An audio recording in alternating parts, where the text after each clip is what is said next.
Hello and welcome to another episode of the Breachside Broadcast, home of the finest voxcasting either side of the breach. On today's episode, we have a story featuring undead journalist Molly Squidpiddge and her loyal enforcer Archie. Ever since the guild captured the head of Philip Toomers, Molly has been searching for her dear friend. In today's story, she comes one step closer to finding him. I hope you enjoy part one of The Parade, right after this word from our sponsor.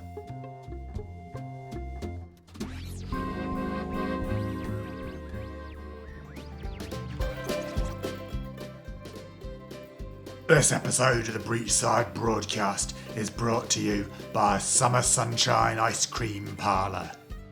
We have over 21 flavours to choose from, including rat, cockroach, ooze, dust, and mint chocolate chip. Summer Sunshine Ice Cream is the perfect way to cool down after a hot day in the Soulstone mines.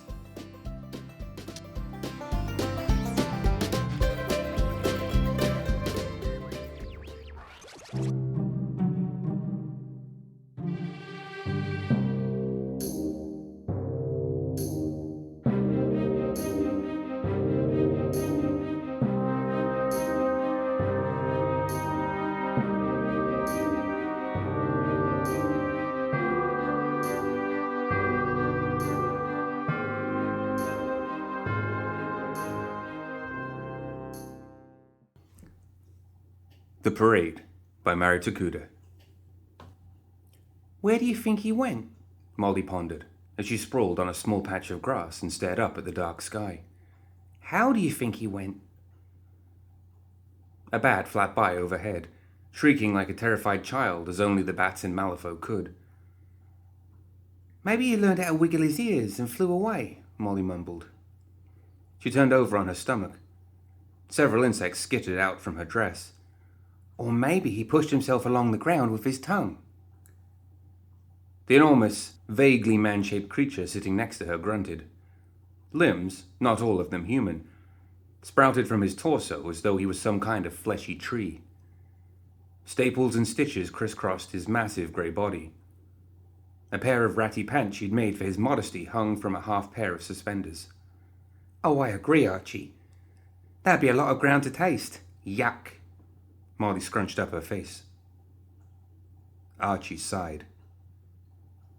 Yes, ice cream is much better tasting, but you can't propel yourself through the consumption of frozen treats alone. Molly tapped her chin. Though I certainly would choose to travel that way if I could. Archie shifted his position. Oh, I know you would too, Molly smiled, as she imagined how licking an ice cream cone could set one into motion. She rocked herself into a sitting position. It does boggle the mind, though. Where did that good-for-nothing head without a brain go? And how?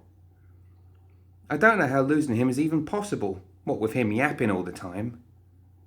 With a moan, Archie stood and stretched his limbs. You miss him too, don't you? Molly asked. Archie huffed. Oh, you're hungry. Molly patted her stomach through her thin dress. After all this talk about ice cream, I am too. Her eyes seemed to gleam in the dark. I know just the place. Molly and Archie meandered their way through the industrial zone. Certain factories and warehouses continued to function even at this late hour. The distant clang and hiss of industry and the stinging aroma of chemicals clung to the damp air. Molly could practically feel her hair frizzing even more. Go on, she said as she puffed her hair with her palms. She'd always thought that her hair liked being hair, that its sheer volume was a celebration of what it was. If I remember correctly, there was a cold warehouse full of ice cream somewhere down here. She pointed at a series of enormous identical buildings. At least I think it was ice cream, she mumbled to herself. With a small string of saliva hanging from the corner of his mouth and an eager smile, Archie plodded along next to her. They passed several empty buildings, huge and hulking. Most were plastered with layers upon layers of advertisements. One night only at March for Union. Parade to celebrate new... Molly spent time trying to fill in the blanks. People come here and then look for every distraction to forget they're here. I'll never understand it, she sighed. One of Archie's smaller hands patted her on the back. This is it, Molly whispered. Lift me up.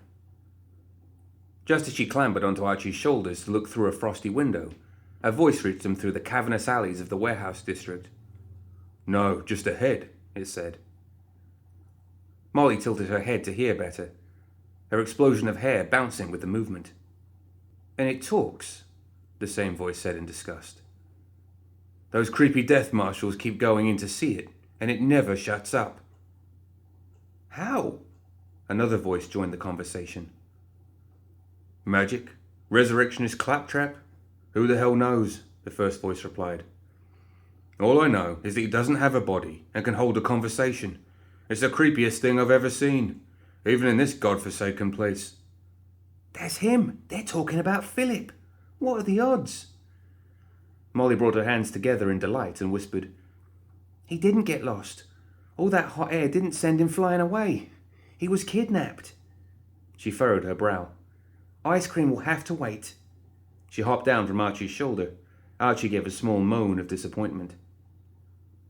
Together, the woman and the monster crept down the alleyways, until by the dim light of the moon, they saw a pair of guild guards leaning against the wall of a guild storehouse. All right, well, have a good night, the guard they'd heard before said. The other waved and headed off. Have a good shift. Now's our chance, Molly grinned.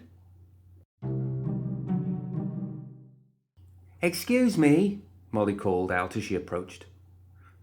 Hey, you! Stop right there, the guard cried, bringing up his revolver. When he saw her, he chuckled to himself and relaxed his shoulders. Jeez, lady, scared the shit out of me. What are you doing way out here so late at night? What are you guarding here? She asked, peering all around. Is it ice cream? I didn't know the guild started getting into the dessert trade. What? The guard asked, perplexed. No, not. Molly sighed in exasperation. Never mind. She smiled at him. However, there is one tiny little thing you can help me with. And what's that? He asked. I'm looking for information on my friend, Philip. Sorry, Mum. I don't know a Philip, the guard shrugged. Oh, I think you do. You were just talking about him. Molly moved into the light of a gas lamp hanging over a warehouse door, wild-eyed. The guard raised his gun. Hold up. You stay right there. Now, you don't have to be scared of us, Molly exclaimed, laughing softly at the very idea of someone fearing her or Archie. Us? The guard asked. He clicked back the hammer. Archie lumbered out from the shadows and into the light. A sharp report of gunfire and the guard's curses tore through the dark. Excuse you, Molly huffed, as she stuck her finger through the new hole in her dress that continued into her torso. But I shot you, the guard stammered. I noticed, she pouted. I like this dress too.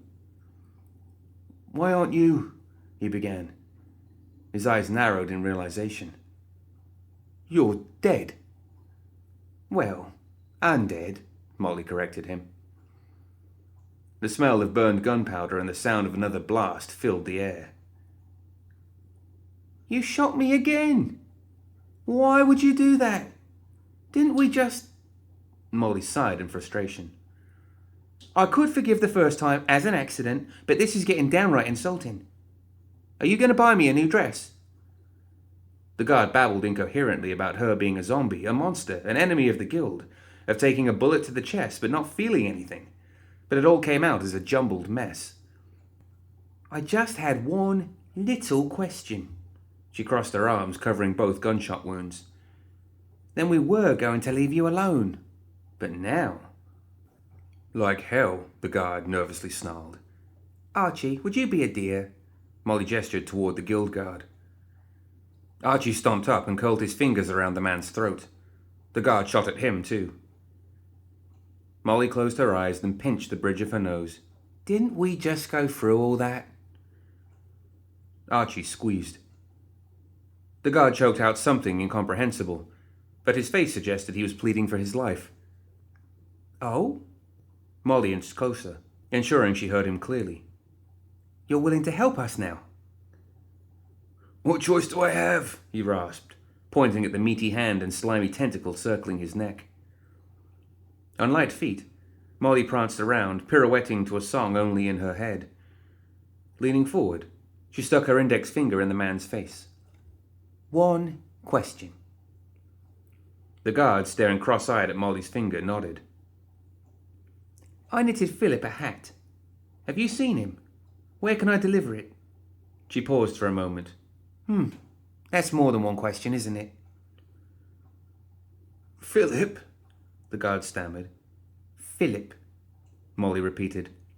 The talking head. The one that muckraker Lady J has. She leaned in further, her slight frame somehow looming over the man, her dead, empty eyes piercing through him. So, where is he? Archie's fingers tightened some more. The guard looked away. The Enclave. Molly gave him a dull stare. She knew a lie when she heard one. We were doing so well. Archie? The lumbering giant squeezed and lifted the guard by the neck, holding him a few inches off the ground until he was beet red in the face. Just before it seemed as though he was about to pass out, Archie let go. The guard collapsed to his knees, gasping for air. We can be friends, you know. Best of friends, Molly said, smiling as she knelt down beside the guard. But you don't build a friendship on a foundation of lies now, do you? Let's try again, but this time I'll ask you a question and you'll answer it truthfully. I can't tell you. Nobody's supposed to... Nobody needs to know. It's just a little secret between friends. We're good at keeping secrets, right, Archie? Archie smiled. Now, we both know that Philip isn't in the Enclave. If he was, well, he probably would have already rolled his way out the front door by now, security being what it is. And we know he's not in the jail. We would have heard about them using him as a football in there. The guard looked up, tears welling up in his eyes. So, our friend, the creepiest thing you've ever seen. Your words, not mine. Where was it that you saw him again? They'll kill me if I tell you. The guard looked up and whimpered. Who, the guild? Sweetie, those lubberworts don't even know who you are. You're more likely to die in some random alleyway than by some pencil pusher. The guard's eyes met with Archie's, who never stopped smiling. Say, what's your name? Molly asked. Mitchell. Mitchell what? Morehouse. Well, Mitchell, Moore and Morehouse. I'm Molly Squidpiddge, and as you already know, this is Archie. We just miss our Philip so much. Now that we're all friends, wouldn't you want to help find him? Molly said convincingly. She then leaned in and whispered in his ear, And if you don't help us, I'll tell Archie here that you're full of ice cream and that the only way to get it is to squeeze it out of you. I have to warn you, he loves ice cream. The tentacle on Archie's back began to stretch upward into view. Mitchell immediately started talking. It's being held in interrogation. There's an unmarked building a few blocks down from the Enclave. Really, I mean it. On Crescent Street. Looks abandoned. Just says the address above the door. 1391. Molly smiled and rested her hand on his shoulder. See? That wasn't so hard. Archie backed up several steps, dropping his massive hands while his tentacle absent-mindedly scratched an itch. Now, we can let you go, but only if you promise not to say anything. Mitchell glared up at her. You shot me twice, and I'm the villain here? Molly frowned and pulled a small knife from the pocket of her dress. He scrambled for his weapon. Molly kicked the gun out of reach. Archie wrapped his arms around Mitchell and lifted him into the air. Look, I hate to do this, especially to such a good friend, but I just can't have you telling your other friends that I'm coming for Philip. Sticking her fingers in his mouth, she yanked his jaw open. He tried to snap his teeth closed around her fingers. When that didn't work, he strained against Archie's arms and gurgled something at her. "I couldn't have put it better myself," she muttered, and sliced out his tongue. Mitchell screamed around the blood pouring out of his mouth. Stuffing a dirty rag in his mouth, she told him, "Keep that in there until the bleeding stops." She pressed her finger against his lips. "And no telling anyone about this, all right?" She winked and waved his severed tongue at him. "Get it? Don't tell anyone? I am in such a peculiar mood today." He thrashed and struggled, his face full of rage. "Don't make me take your fingers too." His eyes went wide, and he went still. She patted him on the head. "Good." Later that night, several guild guards in a warehouse district office heard heavy footsteps, a thump, a knock on the door, and retreating laughter. "What was that?" one of them wondered out loud. "I wouldn't open it," another warned. "Who knows what's out there?" "Oh, you sound like my father," a third complained. "Scared of everything." She yanked the door open and looked down in surprise. "Mitchell, that you?" A garbled shout came from outside. All the guards clustered around the doorway to find one of their own with a bloody rag stuffed in his mouth. "Ooh, ouch," the first one said as he removed Mitchell's rag. They stared into the gaping hole where Mitchell's tongue was supposed to be. Mitchell howled at them. "That doesn't look good, friend," the second one added. "We should probably get him to a doctor," the third one said, but she remained riveted to the spot, ogling. Mitchell nodded vehemently, whimpering like a wounded dog. "Mm-hmm," the others said, not moving. "Ah!" Mitchell yelled at them. The other guards jumped into action. Mitchell kept screaming, hoping to drown out the memory of heavy footsteps and the threat of ice cream. That same night, Molly drummed her fingers on her writing desk in a dingy basement she called home. A huge black Remington typewriter took up a large portion of the desk, its worn keys a testament to Molly's dedication to journalism. Archie hunkered down in one corner and watched her. A persistent leak dripped water onto his head. The place smelled of mildew. He liked it. It wasn't ideal, but it was better than the last one, and the next place would be even better, she was sure of it. Just because she was no longer alive didn't mean she couldn't have dreams and ambitions of a place that had an intact roof and a lack of creeping mold. Archie moaned a question at her. Right. Philip, our kidnapping victim." Molly jumped up and began to pace. "You know, I can't believe he didn't just roll away." She shook her head. "How are we going to get him back?" "We can't very well waltz in there. It's likely to be well guarded. They'll try to kill us. You and me doubly so." She thrust her finger in the air. "We need a plan, Archie. Operation Free Philip." He looked up at her hopefully. "Ice cream? Again?" "Well, maybe after we find him. We will need to celebrate." He gave her a gap-toothed smile. "We need a distraction. Something to have the rest of those louts in the Enclave look left while we go right." Molly chewed on her fingernail. "But how?" She studied the damaged and decaying map of Malifaux she'd nailed to the wall. Her eyes traced where she'd marked the Grey Lord, the club where she and Karai had set things right.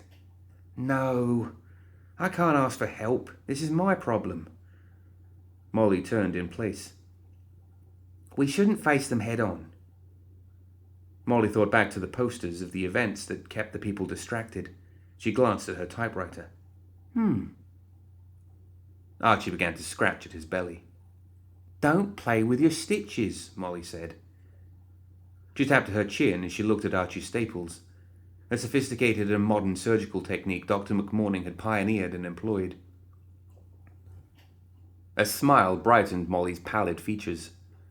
With a swish of her skirts and toss of her wild hair, she settled herself in front of her typewriter. "I'll need a new pseudonym," she said to herself assuredly. They'll come looking. Anyone smart enough to connect the dots, that is. Plus, Miss Polly Tortellin is more of an indomitable editorial gal. Advertisements, marketing mumbo-jumbo, fluff pieces are for Ellie. The clunky hammering of the letters embedding themselves into the paper sounded throughout the night. The sun was just beginning to turn the horizon a sickly green, and the early morning mist turned the cobblestones slick and slimy as Molly tip-tapped her way downtown. The wooden sign for the Malifaux Tatler squeaked as it swung in the breeze. Even at this hour, the whirling and thudding of a printing press reached her. Molly inhaled the sharp tang of ink that always surrounded the place. She smiled. It smelled like an exposé, the truth, a little sensationalism, and the beauty of an informed public. With a crinkle, Molly slipped an envelope halfway under the door. Typed on the outside was her headline and byline. March of McMorning devised by deceased, by Althea Pigeon. She rapped on the door with her knuckles and slipped back into the shadows. Molly watched as the door opened. Nellie Cochran poked her head out and snatched at the gift Molly had left. The editor-in-chief of the Malifaux Tatler scanned Molly's article and pressed her lips together. Then she disappeared back into the office. As they walked away, Molly looked up at Archie's sullen face. I know. I would have preferred meeting face to face too, but we're on a very tight schedule. There was no time to powder, but don't you worry. She nudged him with her elbow. I have no doubt that she'll print it. Nellie loves me. Or she loves my nom de plume, Miss Tortellin, anyway. Here's to hoping she enjoys Miss Pigeon just the same. Archie continued to walk. Molly sighed. No, really, she does. Besides, there's nothing she hates more than being the last one to a story. With a confident nod to herself, Molly continued. It will definitely go into the afternoon edition, and before Operation Burn Down 1391 goes into motion. Archie squinted. Not that we're actually going to burn it down. Not unless we have to. It needed a name, and if Philip finds out we called this little adventure Operation Find the Missing Head, I'd never hear the end of it. The only response she got was a grunt. You know, you could have a little more faith in me, Molly retorted. Archie scratched his head. So this is it, huh? Molly leaned back on her heels. She found herself in a dank, hastily made underground tunnel. They had to climb through the sewers to get there, and the smell still clung to her shoes. It wasn't as impressive as she'd expected. Archie nervously gestured at the iron door. Oh, Archie. There's nothing to be scared of. Molly put a gentle hand on his arm. I'd bet the doctor I probably have an eyeball collection McMorning is hiding someplace far, far away from here. Archie's lips pulled back in a smile that looked more like a grimace. That's the spirit. Everything's going to be all right. Molly grinned back at him. She turned back to the door and yanked on the heavy lever that acted as a handle. A rusty squeak answered her. Archie pushed his shoulder against the door. With a grunt and a heavy push, he broke the hinges and sent it crashing to the ground. Well done, Archie. He bobbed his head. The sounds of squawks, shrieks, and piercing screams immediately reached them. Luckily for Archie, there was no sign of Dr. McMorning. He'd abandoned his lab and all of his works. Hello, everyone. Molly waved at all the amalgamations and undead creations filling the cages that lined every wall. The creatures collectively howled at her, and what she assumed was a warm welcome. Come on in, new nanny. A tall, silent, undead woman in a long black dress pushed Philip's pram out from the shadows and in through the broken doorway. Pieces of wood, rolls of paper, paintbrushes, and buckets stuck out of the small carriage. With a rustle, Molly spread a blank banner across the floor. Monsters for McMorning, she declared as she splashed the slogan across it in red paint. Red handprints and Archie's tentacle prints accompanied it, McMorning made me, went onto a wooden sign with a picket. We march for McMorning, proclaimed another sign. Molly chortled as she created more accessories for the parade she'd fabricated. A slap of paint emblazoned, "Zombies were people too," across a sash. Molly slipped a sash over Nanny's head and placed festive streamers in her hands. "Don't you look fantastic?" The nanny didn't react. Molly gave her a wide smile and a friendly pat on the shoulder. "We better hurry it up, Archie," Molly announced as she began to open the different cages. "We do have a timeline."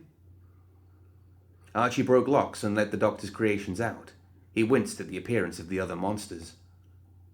Molly, on the other hand, crowed with delight at each new creature she encountered and gave them each a name.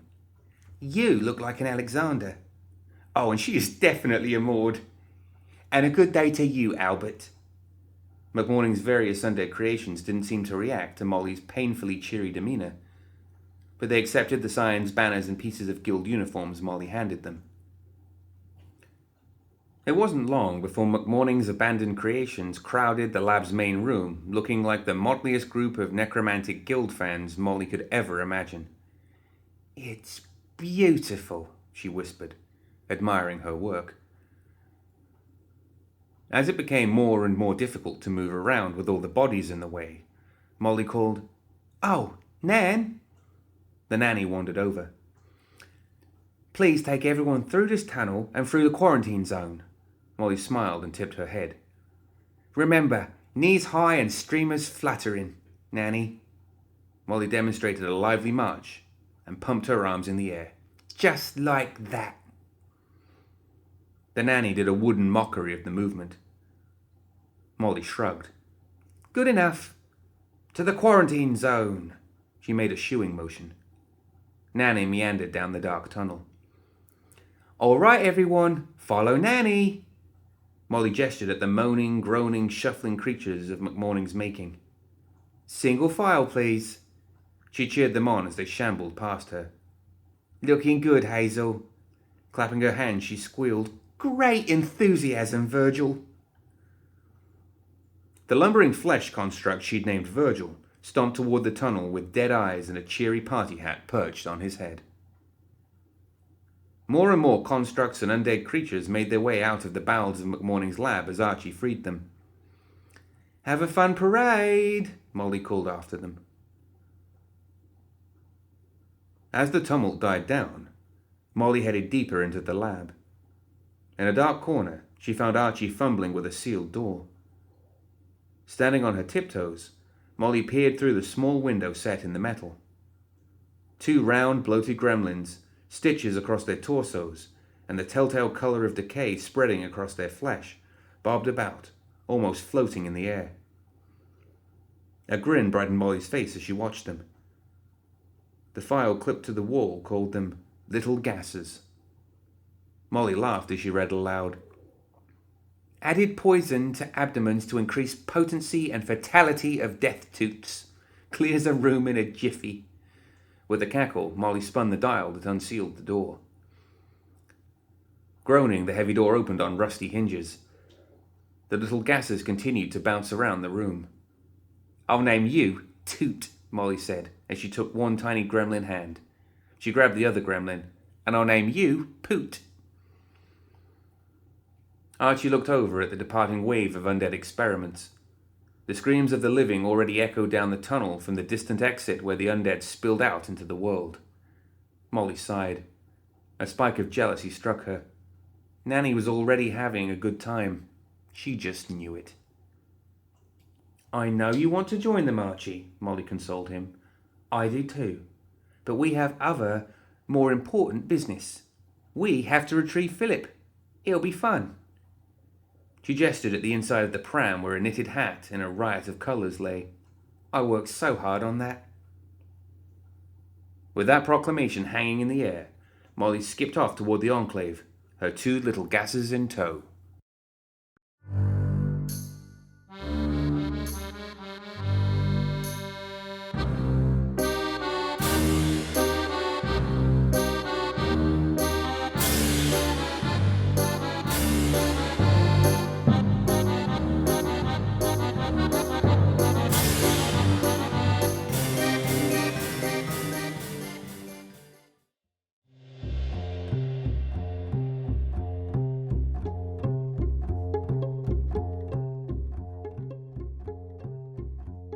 That's it for another episode of the Breachside Broadcast. Join us next time for the conclusion of the parade.